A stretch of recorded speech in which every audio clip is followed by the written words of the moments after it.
Hi, I'm Bonnie Kempke. Welcome to my studio and welcome once again to Quilting on a Thread. This is the 8th in my series on my journey through the Color My World quilt pattern by Wendy Williams. And I have to say, the more I work with this pattern, the more I love this pattern.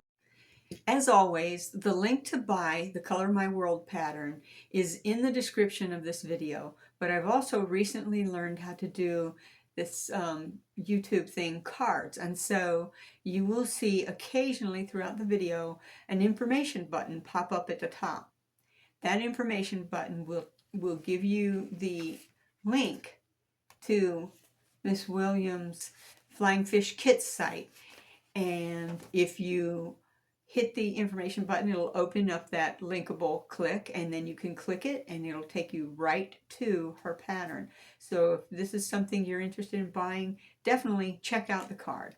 So this video is actually, there's not going to be any demonstration going on in this video. I'm just going to talk about the execution of my two remaining towers, because you've gotten a lot of little tips and tricks and demonstration with the previous two towers. So now we're just going to talk about the steps I took for the execution of these towers. So the first tower we'll talk about in block 12 is the Sydney Tower.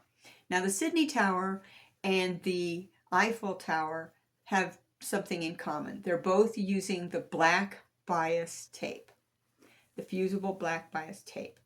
And I had intended to make my own fusible black bias tape and have a whole video on doing that. And as I was making my tape, I realized that while I can do this, it's a hot mess. A newer quilter would find this both overly time-consuming and not very quilter friendly. So you can buy fusible bias tape, and this is fusible bias tape in a 1/4 inch size. The tape I bought is Clover's tape, and I will have the link to this in my descriptions. It was definitely a time saver. And then what I did, because fusible bias tape, fusible anything, is not going to stick permanently on your quilting unless you stitch it down. And so maybe you can see the stitches on this, but after I fused these down, and then I did a overlock seam on the top stitch seam, then I did a top stitch seam on each of the pieces of bias tape. Now, when I did the Sydney Tower, this was okay to change the tape on my Janome, to change the thread on my Janome as I stitched through. But when I got to the Eiffel Tower, different story. For the Sydney Tower, there were just two pieces that you used the fusible tape on. This large lower portion of the tower and the antenna of the tower. I sewed all the pieces together and laid the fusible tape down, and then I changed the thread to the black thread and did my top stitching. Now let's look at the Eiffel Tower. The Eiffel Tower has multiple pieces and lots of fusible tape. It became annoying real fast. I only had to do it one time, change to black thread, do my top stitching, change to white thread, do my piecing, go back to change to black thread. I'm like, that's not going to happen. I have a machine right here behind me. So what I found very helpful was to have one machine with my piecing thread and one machine with my top stitching thread. And that made going through this process quite easy. Now there's a couple of clues.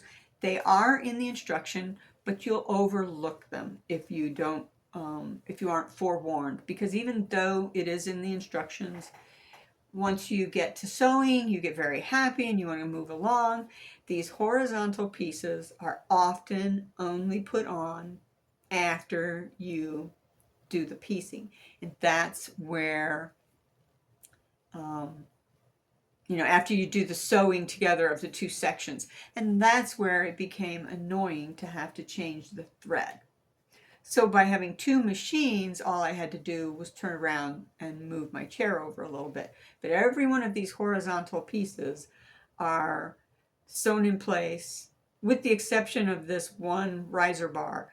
They're sewn in place, they're put down in place after you have pieced and then sewn the two sister sections together. So that's just my tips for how to go about working on these remaining two towers. My next video will be on, we'll go back to the beginning of the project and we'll start working on the remaining houses, the houses that go around the lower road. So this is a real quick video, and I hope that it helps you on your journey, and I especially hope it helps you save time if you are doing this project when you get to the Sydney Tower and the Eiffel Tower, to keep in mind that if you have two machines, one machine set up for piecing, one machine set up for top stitching, and that should make your execution of this quilt so much more fun.